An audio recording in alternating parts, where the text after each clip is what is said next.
Put her on the screen. Let the entire world see what a colossal failure really looks like. Those were the vicious words of Adrian Blackwell, the billionaire CEO of Blackwell Global Holdings, a man determined to publicly crucify his ex-wife in front of the global financial elite. He wanted her reduced to dust, a pathetic footnote in the glorious history of his ascent. He needed her to be small, broken, and utterly ashamed. A ghost haunting the edges of his blinding success. As the whispers in the grand ballroom turned to jeers and mocking laughter, she simply stood in the shadows, her silence an ocean of endurance, absorbing every hateful word. What Adrian Blackwell never knew, what he was pathologically incapable of understanding, was that the woman he was trying to erase carried a secret so potent it could shatter the very foundations of his empire. It was a truth that once unleashed would render the entire glittering Gala speechless, turning his moment of triumph into an epic of ruin. Have you ever wondered what happens when the person you try to destroy is the only one who truly knows your secrets? Sometimes the deepest humiliation is just the calm before a hurricane of glorious vindication. This is the story of a woman cast into the darkness, and the precise moment her silence turned his deafening pride into his downfall. And tonight I am here to tell you her story. Before we dive into the heart of this storm, I have a small but deeply meaningful request.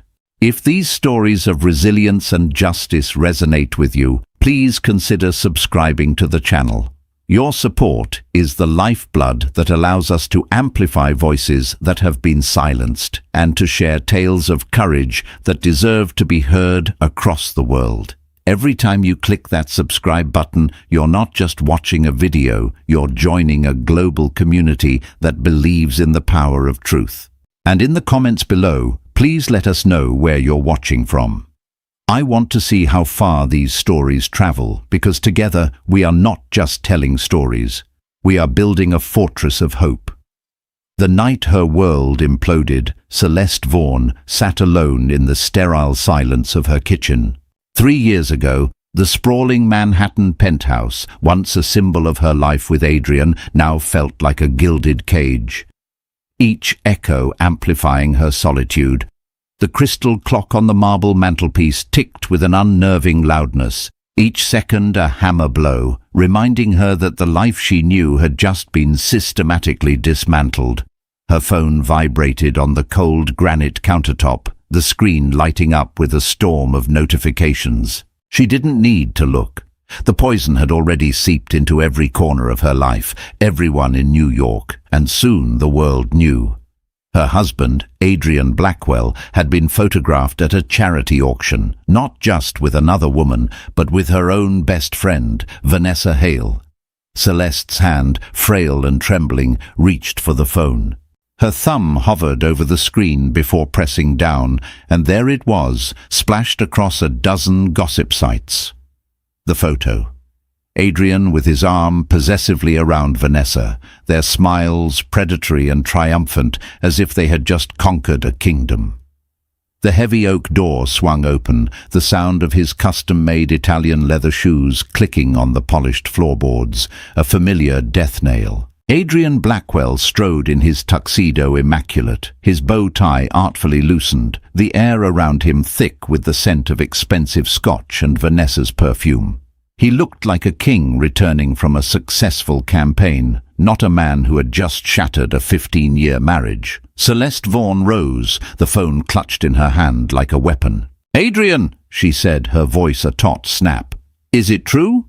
He arched a perfectly groomed eyebrow, his expression one of mild annoyance. "Is what true, darling?" She thrust the phone at him, the glowing screen a harsh accusation in the dim light. "This, you and Vanessa, my best friend since college. Tell me this is a lie."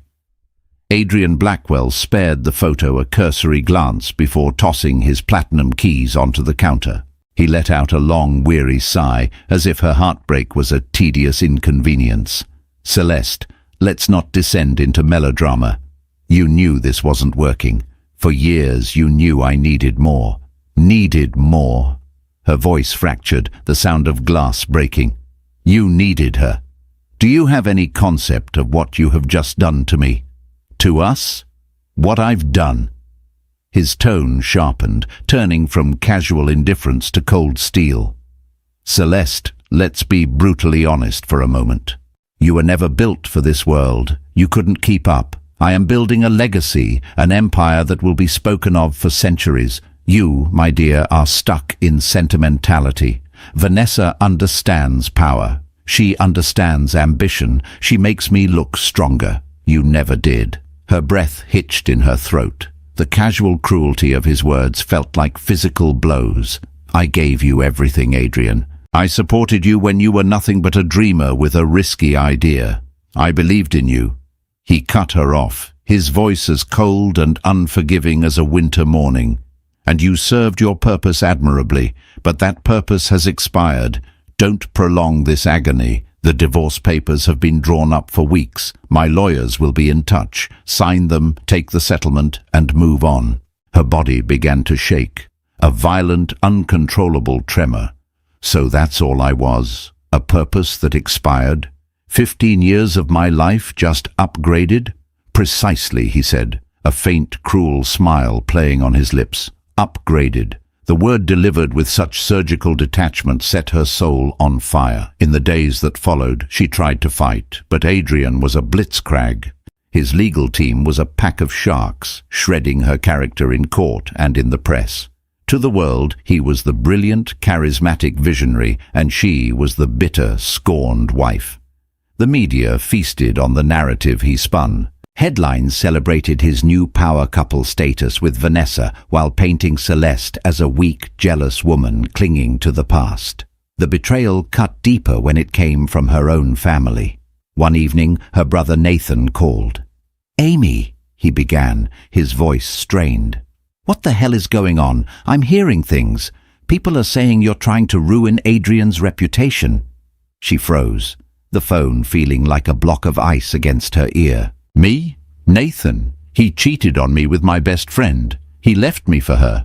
And you're worried about his reputation?" A heavy silence hung between them before Nathan's voice hardened. "Amy, don't make this messier than it needs to be. Maybe this is for the best. Adrian, he really did outgrow you. He's operating on a different level." Nausea churned in her stomach. "Nathan, are you taking his side?" "I'm being a realist," he snapped. "Adrian is going to the moon. You're stuck on the ground. Let him go. Stop fighting it." Her throat was so tight she could barely speak. "You don't see it, do you? He's using you just like he used me." "Enough." Nathan's voice was flat, final. He offered me a senior position at his new European branch. "Don't call me again if all you're going to do is attack the man who's securing my family's future." The line went dead. Her own brother sold for a promotion. The final public execution came weeks later. Adrian Blackwell stood on a stage at a global tech conference in Davos, cameras from every major news outlet flashing. Vanessa Hale stood beside him, radiating a smug victory. "As for my past," Adrian Blackwell said, his smile as sharp as a shard of glass, "let's just say I was carrying dead weight, someone who couldn't comprehend the scale of my vision. But now," he squeezed Vanessa's hand, "with a true partner by my side, I am finally free to soar to the heights I was always destined for." The audience of billionaires and industry titans erupted in laughter and applause. Celeste Vaughan, the woman who had proof, read his first business plan and calmed his fears before his first investor meeting, was officially a public joke. But somewhere deep behind the wall of her silence, something else was stirring. She wasn't broken, she wasn't defeated, she was planning, she was waiting. Waiting for the day Adrian Blackwell would learn that silence is not weakness. Her story wasn't over. It was just beginning its second act. 3 years had passed since Adrian Blackwell had the divorce papers messengers to her apartment, walking away as if their 15 years together were nothing more than a poorly performing asset he had wisely liquidated. Celeste Vaughan remembered those first few months with a clarity that still chilled her. Days bled into nights where she couldn't summon the strength to leave her bed, the sheer force of the betrayal of physical weight pinning her to the mattress. The world felt grey, food tasted like ash, and her own reflection was that of a stranger. People on the streets of New York would whisper as she passed, "That's her, the one Adrian Blackwell dumped for her best friend." Some of them would even smirk. But time is a relentless sculptor. Pain can either erode you into nothingness or carve you into something sharper, something harder. For Celeste, the pain was a whetstone. She started with the one thing Adrian had never valued but had always used, her mind for numbers. She began in a tiny rented cubicle with flickering fluorescent lights, a world away from the gleaming towers of her past. She remembered every all-nighter spent poring over Adrian's early financial models, finding the critical errors he'd missed, making his chaotic numbers sing while he slept. If she could build an empire for him in the shadows, she could build one for herself in the light. Her first real opportunity came from a struggling textile company on the brink of bankruptcy.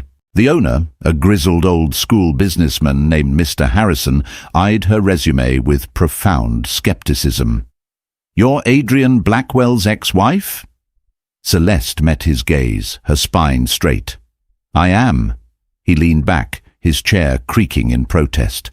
"The papers painted you as, well, let's just say not the financial genius behind the throne. Why should I hand you the keys to my sinking ship?" A flush of heat rose in her cheeks, the ghost of public humiliation, but her voice was steady, clear as a bell. "Mr. Harrison, don't believe every story you read. Adrian was brilliant at selling the dream, but I was the one who made sure the foundation was solid.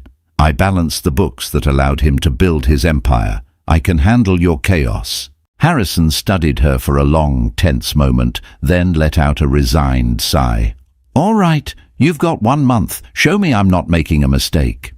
She did more than that. Within 3 weeks, she had untangled a decade of convoluted accounting, discovered a massive embezzlement scheme by his former CFO, and restructured his debt in a way that saved the company millions. One evening, Harrison walked into her tiny office holding a ledger.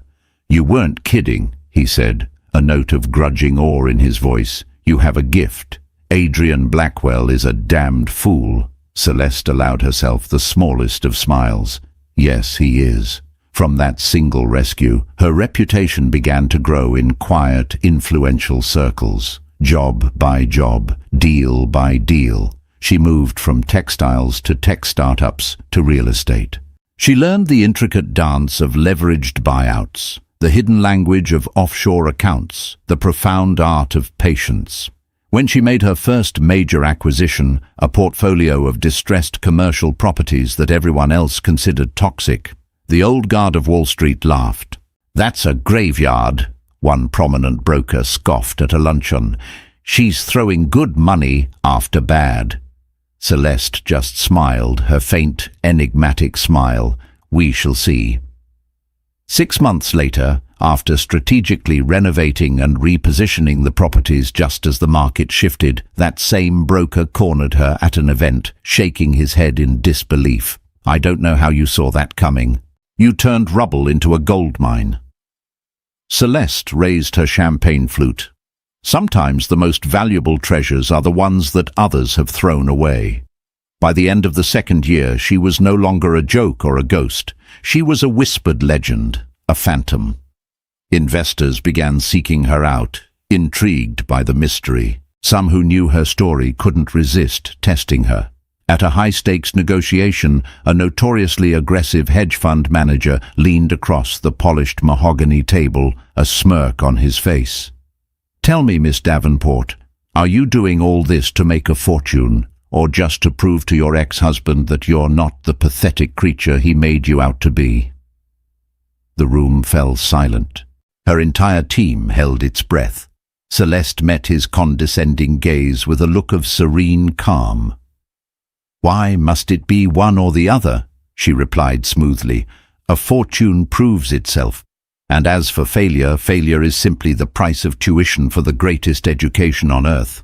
The man stared at her, then threw his head back and laughed. A booming sound of genuine respect. Fair enough, let's make a deal.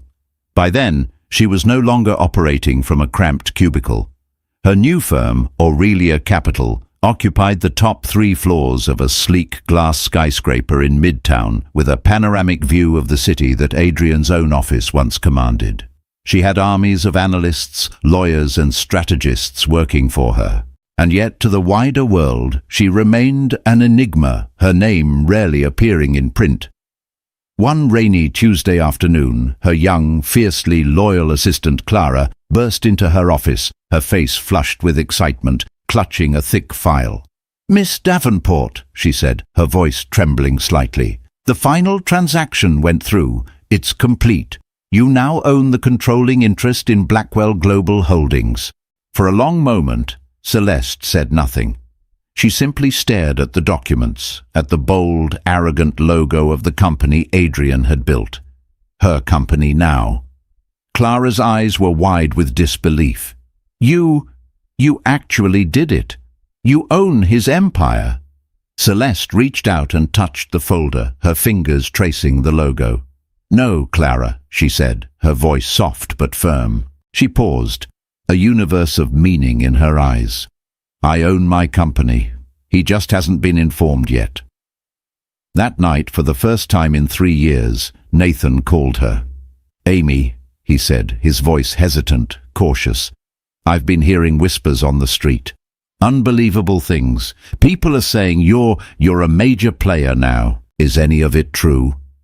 She leaned back in her leather chair, the glittering city lights her backdrop, her tone glacial. "It's funny, Nathan. You didn't believe in me when all I had was the truth. Why the sudden curiosity now?" Nathan cleared his throat, the sound of desperation crackling through the phone. "Look, I was wrong. Adrian, the European position never materialized. He cut me loose 6 months ago. Maybe we could start over. We're family, we could work together." Celeste let the silence hang in the air, a cold, heavy blanket. Then she spoke, her words precise and sharp.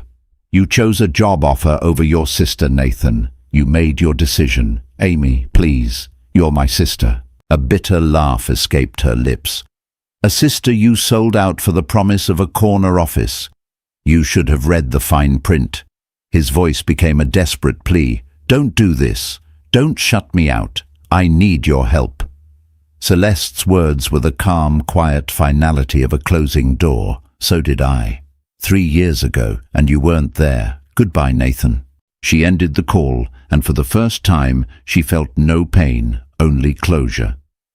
Later that week, Celeste stood by the floor-to-ceiling windows of her office, watching the endless river of lights below. Clara entered quietly. "Do you ever think about him?" she asked softly.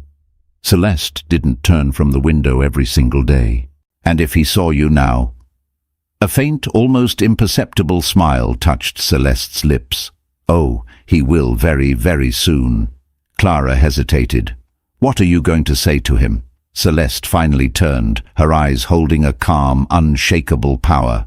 "Nothing. I won't have to say a single word. My presence will be enough."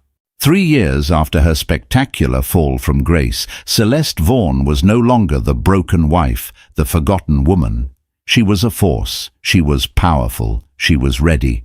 And though Adrian Blackwell still paraded on the world stage, laughing for the cameras with Vanessa Hale draped on his arm, he was blissfully, arrogantly unaware that the woman he had tried to bury under the weight of shame was already standing on higher ground, watching him, waiting for the perfect moment to step out of the shadows and into the light.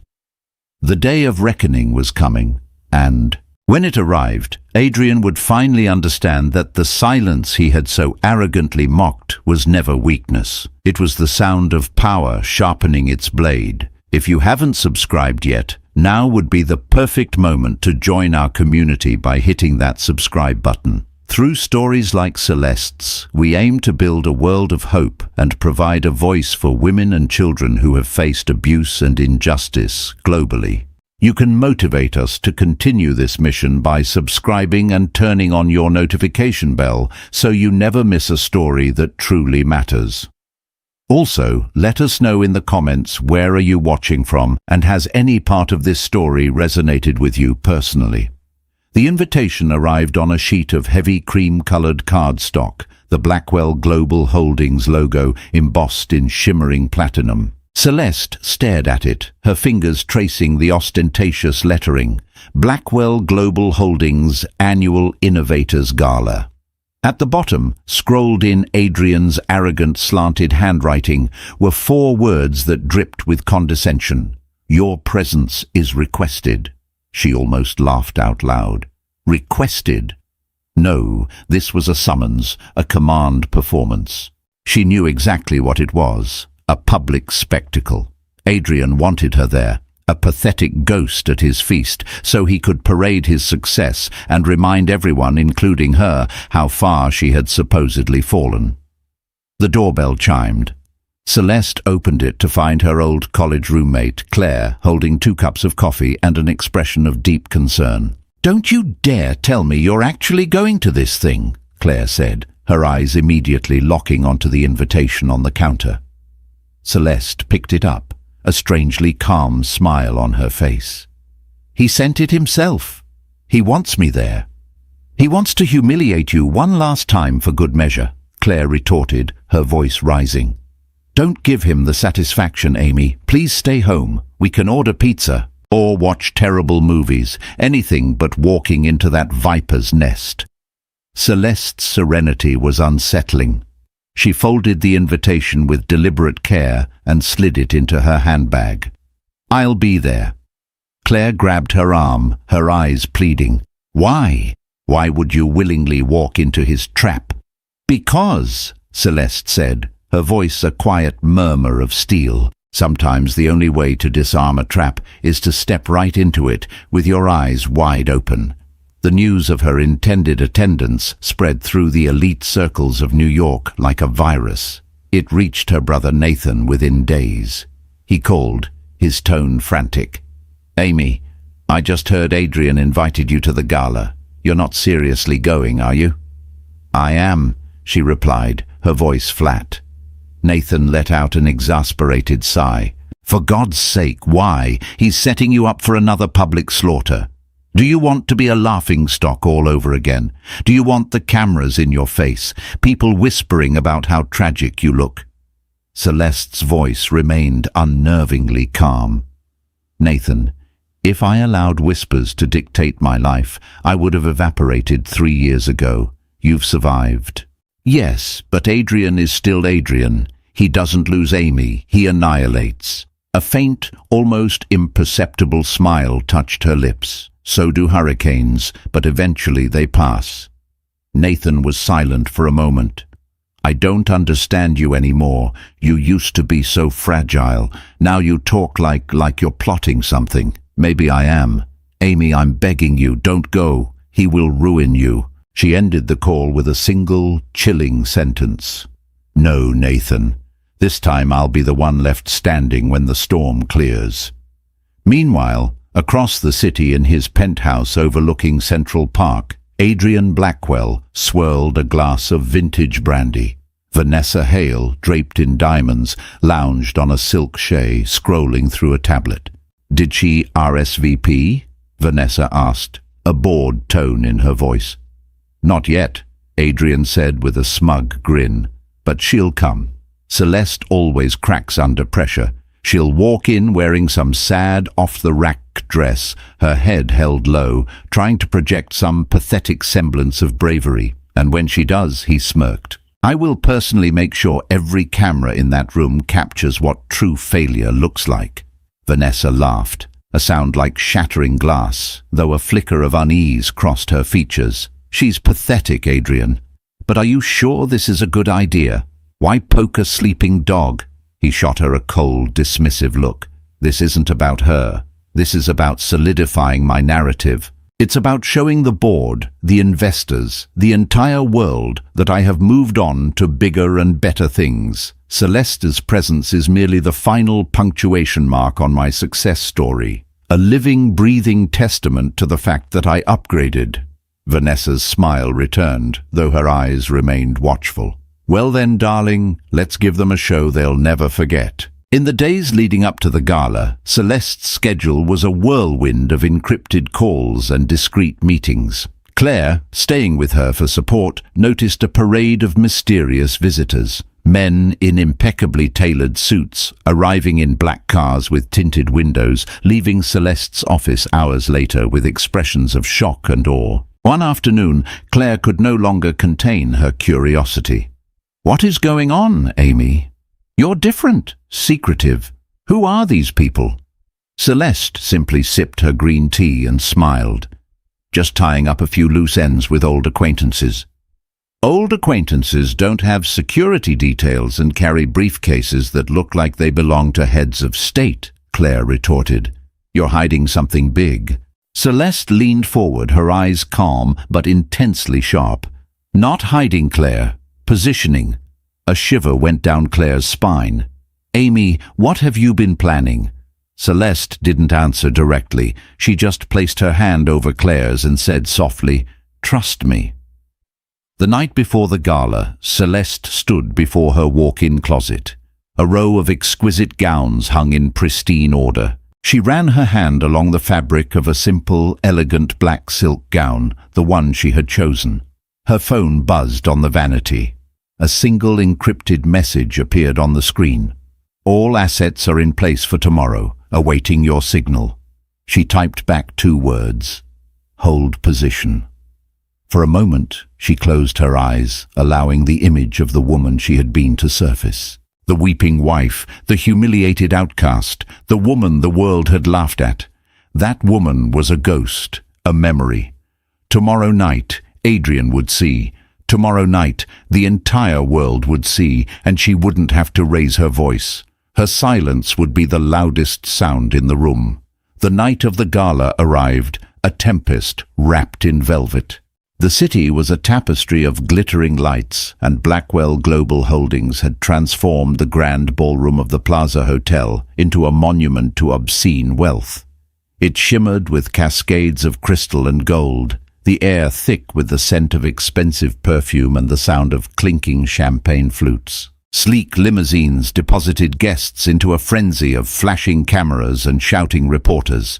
Adrian Blackwell stood at the entrance like an emperor, his smile perfected, his handshakes firm. Vanessa Hale was a vision of diamonds and arrogance at his side, her necklace a constellation of stolen light. "She'll be here," Adrian murmured to her, his eyes scanning the arriving crowd with predatory anticipation. Vanessa's lips curled into a smirk. "And when she shows up, I'll be right here, darling, to remind her of everything she lost." Inside, the atmosphere was electric with gossip. Everyone knew Celeste had been invited. The speculation was rampant. Some expected her to scuttle in, a broken creature seeking pity.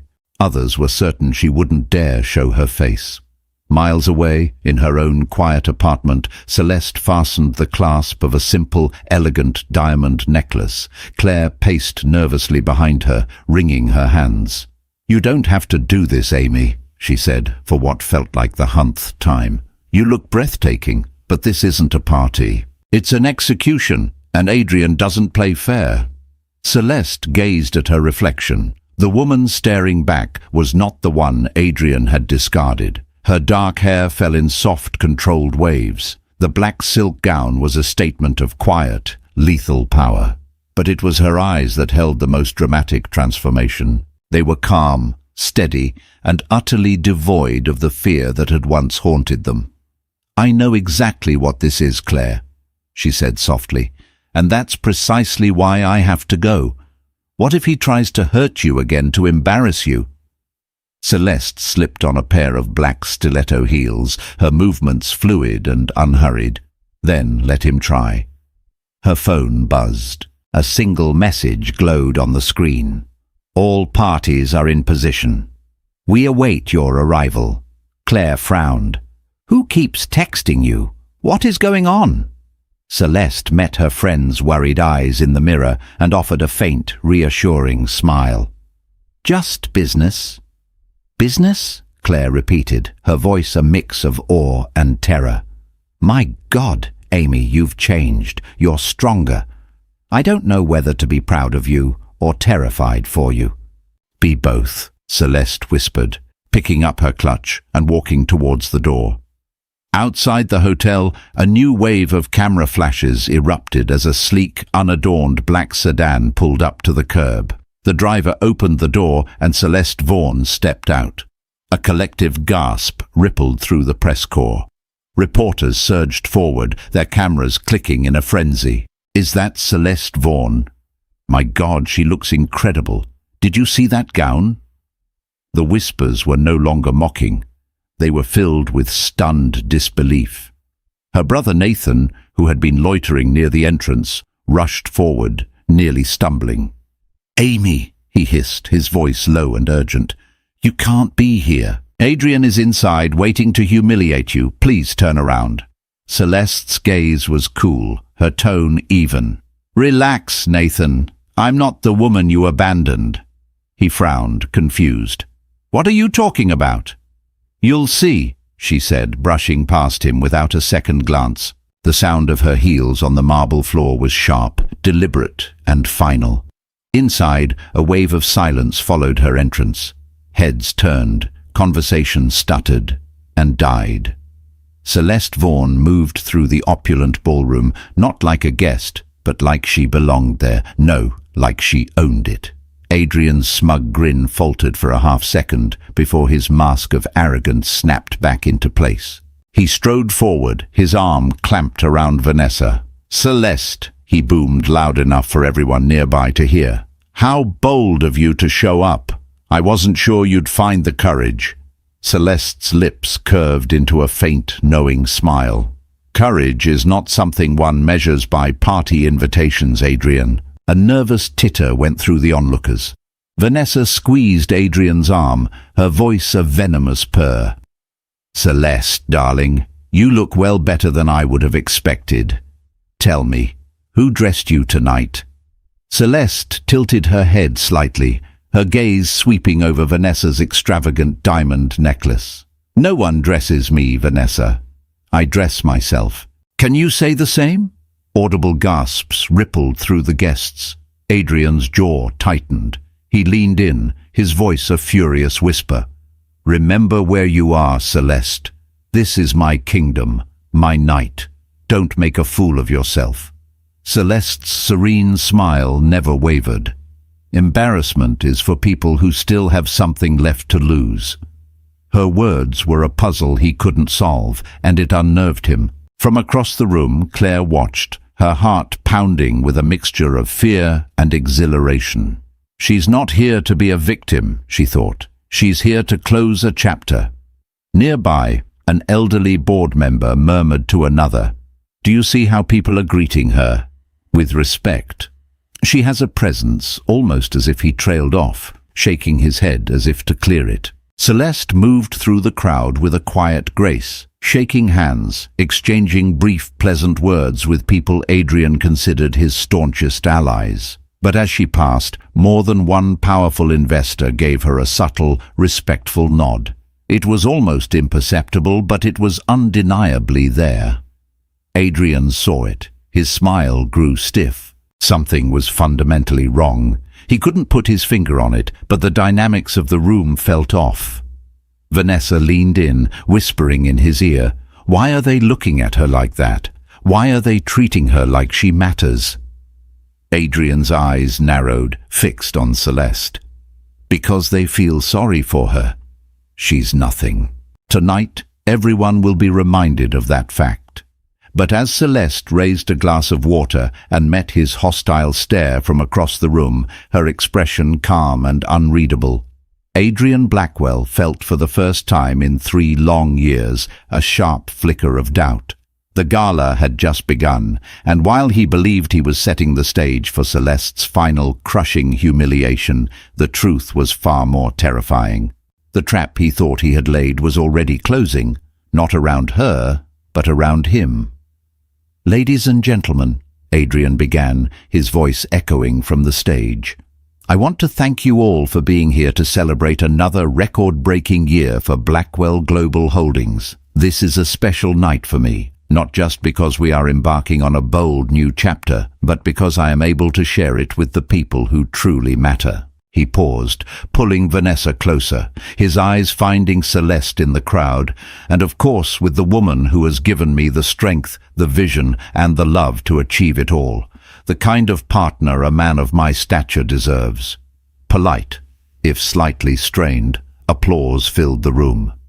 Adrian's gaze lingered on Celeste, a clear public insult. But of course, he continued, his voice dripping with false sincerity, life is about learning.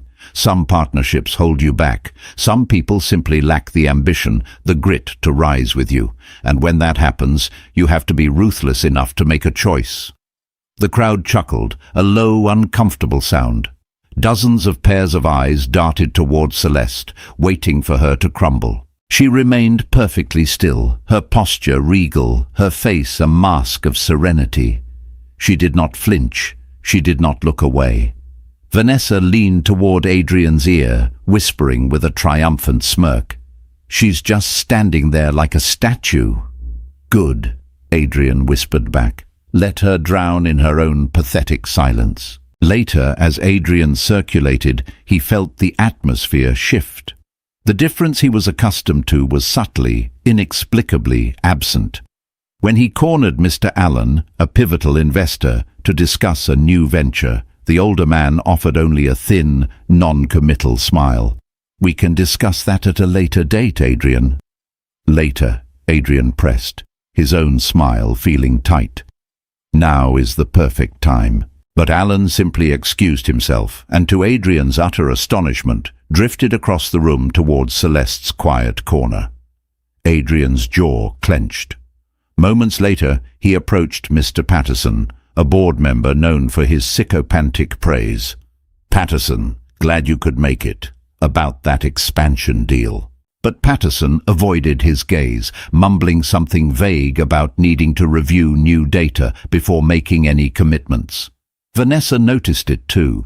She sidled up to him, her voice a low, anxious hiss. "Why are they being so evasive? Normally they're practically kissing your ring. They're just playing hard to get," Adrian snapped, his smile never faltering for the cameras. "The economy has them spooked." "It's nothing to do with me." But his eyes betrayed him, flicking back to Celeste, who was now engaged in a quiet, earnest conversation with Mr. Allen. The investor nodded at her, a look of profound respect on his face, before shaking her hand. A cold dread, alien and unwelcome, began to pool in Adrian's stomach. "What the hell is she doing?" "Don't be paranoid," Vanessa said, forcing a laugh. "She's probably just spinning some sober story, begging for a handout." Adrian laughed along with her, but the sound was hollow. Why were these powerful men, his men, looking at his washed-up ex-wife like she held the keys to the kingdom? Later, during the main course, Adrian rose again to offer a toast. "To strength," he declared, his voice booming with forced confidence. "To loyalty, and to the courage it takes to cut away weakness and dead weight." He raised his glass directly at Celeste. "Some people are content to be left behind. I chose to soar to my brilliant partner, Vanessa." The room applauded, but it felt obligatory. Everyone knew who the deadweight was. Claire, seated beside Celeste, leaned in, her voice a fierce whisper. "Amy, please don't let him do this to you. Say something, fight back." But Celeste simply took a sip of water, her eyes locked on Adrian. Her silence was not a shield. It was a weapon being sharpened. "Why aren't you even angry?" Claire demanded under her breath. Celeste smiled faintly. "Because a forest fire eventually burns itself out, Claire. All you have to do is wait for the wind to change." Adrian raised his glass high. "And so to Vanessa, the partner I always deserved. May we rise together higher than anyone ever thought possible." Cheers echoed through the hall as Vanessa kissed him for the flashing cameras, but Adrian's gaze kept being drawn against his will to Celeste. She was so calm, so unbothered, watching him as if she knew a secret he didn't. And for the first time that night, Adrian Blackwell felt the unnerving sensation of a predator who suddenly realizes he might be the prey. The dinner plates were cleared. The champagne continued to flow, and Adrian moved through the room like a king inspecting his domain. On the surface, he was the picture of power and control. But inside, a quiet panic was beginning to metastasize. Everywhere he turned, people were stealing glances at Celeste, not with pity, but with a strange, calculating respect. He cornered Mr. Collins, a board member for over a decade. "Collins, good to see you. We need to finalize the capital raise for the Singapore expansion." Collins offered a tight, polite smile and gestured with his head towards Celeste, who was now sharing a soft laugh with another major investor. "Perhaps we should wait until after you've dealt with your guest." Adrian's jaw tightened. "My guest? You mean her? She's a non-issue." Collins' eyes held a polite but distant flicker.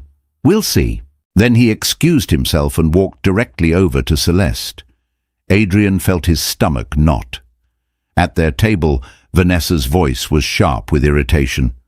"Why do they keep gravitating to her? She looks so plain next to me, and yet somehow don't say it." Adrian snapped, his smile cemented in place for a nearby photographer. Vanessa pressed on, her insecurity showing. "Somehow she's commanding the room without saying a word. It's unsettling." Adrian gritted his teeth. "She is a nobody. I made her and I unmade her. That is the reality," but his own words felt like a desperate lie. A short while later, the master of ceremonies tapped the microphone. "Ladies and gentlemen, your attention, please. It is my great honor to welcome back to the stage the visionary himself, Mr. Adrian Blackwell, to say a few words about the future of the company." As applause filled the hall, Adrian strode to the stage, bathing in the spotlight. His voice was smooth, polished, and dripping with arrogance. "Tonight," he began, "is a celebration of resilience, of making the tough choices, of knowing who to stand beside." Blackwell Global Holdings was built on a singular vision, and when partnerships falter, when certain individuals lack the fortitude to keep pace, his eyes deliberately slid to Celeste. The only option is to move on to greater things. Polite, uncomfortable laughter murmured through the audience. "And that is why tonight I stand here proudly with Vanessa Hale," he boomed, reaching for her hand. "A woman of strength, beauty, and ambition, a woman who embodies what it means to rise with me." Thunderous, if slightly forced, applause erupted. Vanessa beamed, but from his vantage point on the stage, Adrian could see Celeste at her table, still serene, still unflinching, her gaze as steady as the North Star. She did not weep. She did not shrink. She simply looked back at him as calm as a frozen lake. The sight sent a chill down his spine. After his speech, reporters swarmed him. "Mr. Blackwell, your plans for expansion. Mr. Blackwell, how do you respond to critics who say you've grown too fast?" He brushed their questions aside, but then one journalist shouted, "Mr. Blackwell, any comment on your ex-wife's presence here tonight? Surely it must be awkward." Adrian smirked for the cameras, seizing the opportunity. "Not awkward in the least. Some people serve as valuable lessons. My ex-wife is here as a living reminder of where I came from and of everything I refuse to go back to." The ballroom grew quiet as Adrian Blackwell took the stage one final time, his smile a predatory gleam under the chandeliers. The investors, the board members, the reporters, all eyes were on him. "Ladies and gentlemen," he announced, "tonight is not merely about celebrating our past successes, it is about launching our future. I am proud to announce a historic merger that will elevate Blackwell Global Holdings into a new era of global dominance." Applause started to swell, but it was cut short. The chairman of the board, Mr. Whitmore, a man of immense influence and quiet dignity, rose slowly from his seat. His voice, amplified by the microphone, cut through the room before Adrian could continue. "Mr. Blackwell," he said, his tone firm and clear, "before you proceed, there is another party we would like to hear from." Adrian froze, his smile faltering. "Excuse me, Whitmore." Whitmore's gaze shifted across the sea of faces, landing on one. He lifted his hand and gestured, "Madame Vaughan, would you care to do the honors?" The room fell into a silence so profound it was deafening. Every head in the ballroom swiveled. Celeste Vaughan sat at her table, poised and serene, her black silk gown a slash of darkness against the glittering gold. She didn't move at first, letting the weight of the moment settle over the room. Adrian's laugh shattered the silence, a loud, forced, ugly sound. "Whitmore, you must be mistaken. Celeste has no business here. She is a guest, a relic." "She is not a relic, Adrian," Whitmore interrupted, his voice ringing with authority. "She is the future." Gasps erupted. A wildfire of murmurs swept through the hall. Reporters scrambled for their notepads, their cameras flashing in a mad frenzy. Adrian blinked, his forced laughter dying in his throat. "What? What did you just say?" Whitmore stood taller, his expression unshakable. Through a series of strategic and silent acquisitions over the past 36 months, Celeste Vaughan has secured a majority shareholding in Blackwell Global Holdings, effective immediately. She holds the controlling interest. The room exploded into chaos. Voices clashed. Chairs scraped against the floor. Whispers became a roar. Adrian's face drained of all color. He looked like a man who had been shot. "No, that's impossible. I would have known." Finally, Celeste rose from her seat. The crowd parted for her like the Red Sea as she walked towards the stage. Each click of her heels on the marble floor was a drumbeat of destiny, calm, deliberate, unstoppable. She reached the microphone and her voice, though soft, sliced through the pandemonium with surgical precision. "You never knew, Adrian," she began, her eyes locking onto his. "That was always your fatal flaw. You only ever saw what was loud, what glittered, what fed your ego. You never bothered to notice what was silent, what moved in the shadows, what was patiently waiting." He shook his head, his body trembling. "This is a trick, a hostile, illegal scheme. You don't belong on this stage." She turned from him, addressing the board members and investors directly. "Check your records, check the filings. Every share was acquired legally through a network of holding companies I built from the ground up. For 3 years, while you were busy mocking me and spinning your lies, I was busy building, I was buying, and so tonight I do not stand here as your guest, Adrian." She paused, letting the full weight of her next words land like an anvil. "I stand here as your new boss." The room erupted again, but this time with cheers. Investors shot to their feet, clapping, some even bowing their heads in respect. The flashing cameras were blinding, capturing the precise moment an empire changed hands. Adrian stumbled backward, his face a mask of horror. "No, no, you can't do this to me. I built this company. This is my life's work." Celeste's gaze was unwavering. "You built it on my work, on my support, on my silence. You mistook my silence for weakness, but you were wrong. Silence, Adrian, is simply patience honing its edge." Vanessa, her face ashen, clutched Adrian's arm. "Tell me this isn't true. Tell me she doesn't." "Shut up," Adrian screamed, violently shaking her off. He turned back to the board, his voice a desperate, cracking plea. "You can't side with her. She's nothing." Mr. Patterson rose from his seat. "On the contrary, Adrian, she is the majority owner. As of this moment, you have no authority here." Mr. Collins added, his voice like ice. "Effective immediately. Your position as CEO is terminated. The board stands with Madame Vaughan." The cheers and applause swelled louder and more genuine than any Adrian had ever received. His eyes bulged, his voice rising to a shriek. "You traitors, all of you! Love, I made you rich, and you grew careless," Celeste said quietly, her voice once again silencing the entire room. "Power built on cruelty always devours itself. You tried to make me small, Adrian. You tried to bury me, but you forgot one crucial thing. The truth doesn't need to shout. It just needs to wait for the right moment to stand up. Her words hung in the air, absolute and final. Adrian staggered forward, pointing a trembling finger at her. You'll regret this, Celeste. I'll destroy you. She met his pathetic threat without an ounce of fear. No, Adrian. You'll regret that you didn't destroy me when you had the chance. Board members began to move towards the stage as pre-briefed security guards stepped forward. Adrian saw then that this was real. This was the end. Vanessa, seeing the ship sinking, ripped her arm away from his, her voice shrill with fury. You told me she was finished, that she had nothing. How could you be so stupid? Don't you dare blame me, Adrian snarled, but his words had lost all their power. Vanessa's face twisted into a mask of pure disgust. You're nothing now. Do you honestly think I'm going down with you?